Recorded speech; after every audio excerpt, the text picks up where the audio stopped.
Че ли си психоложката, Мадундо? Аз съм. Много ми е приятно. Аз съм Мандолина Алпадари. Аз съм от школата на Фройд. Не го познавам, ама както и да е.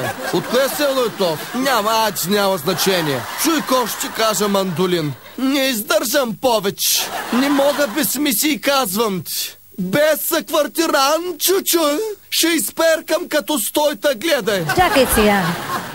Малко по-спокойно. Дишай дълбоко, не се притеснявай. В такива ситуации този Зигмунд Фройд, той препоръчва да се направят, как да ти обясня... Кой е той Зигмунд? Да не е някой от немския бай-брадър. Щото мени немският най-ма кеф. Виж сега. След той има кеф и френския, ама и албанския не е лош. Дишай сега дълбоко, пък за Фройд ще си поговорим по-късничко. Става ли? Така, дишай дълбоко и не се притеснявай. Така. Много добре дишаш.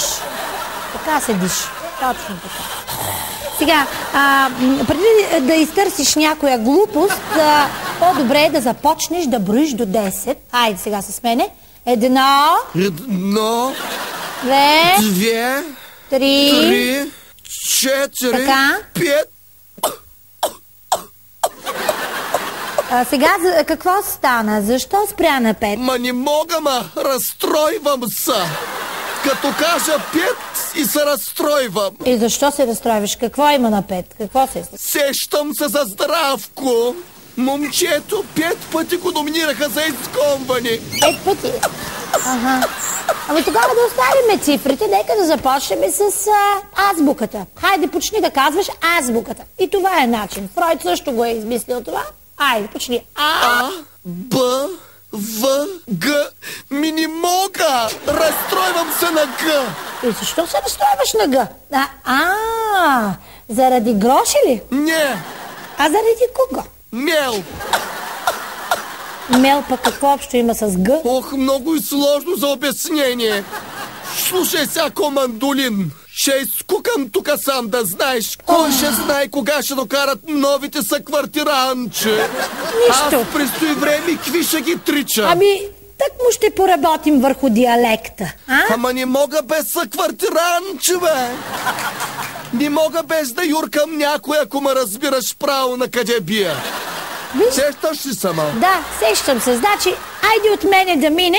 От време на време ще ти водя някой в изповедалнята, без да го тормозиш. То добре от време на време, през останалото време ко ще правим, Какво може да правиш?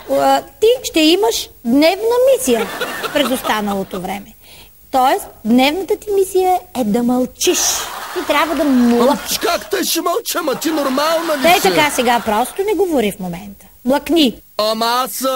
Млъкни. Ще мълчиш като пукъл. Ето. Чуш, ко ще кася? Млъкни, защото ще се кача горе. Ще сляза. Ще ти отперя една, Не, аз ако се кача, просто тясна ще ти се види къщата. Сериозно ти говоря. Ще сляза. Аз ще се кача. Кач се да. Ще се кача? Що да не се кача? Слез ти де? Ти ще ми кажеш. Няма пък да сля.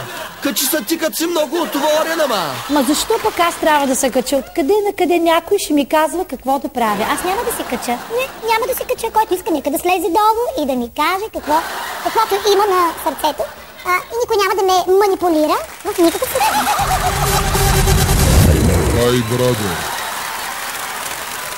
Освен Бай Брадър да се бори сам със собствената си шизофрения. Ние къде отпрашваме, господин Рашков? Директно към Батановци, Пернишко. Там ни очаква приятно ми е Мавриков. Скъпи приятели, отдавна вече сме свикнали, че на бензиностанция, освен бензин, можем да си купим банани, можем да си купим печено пиле или пък вести. Какво ти кажа, господин Рашков? Да си купиш някакси банани от бензиностанция е някакво нормално. Отдавна сме свикнали с това.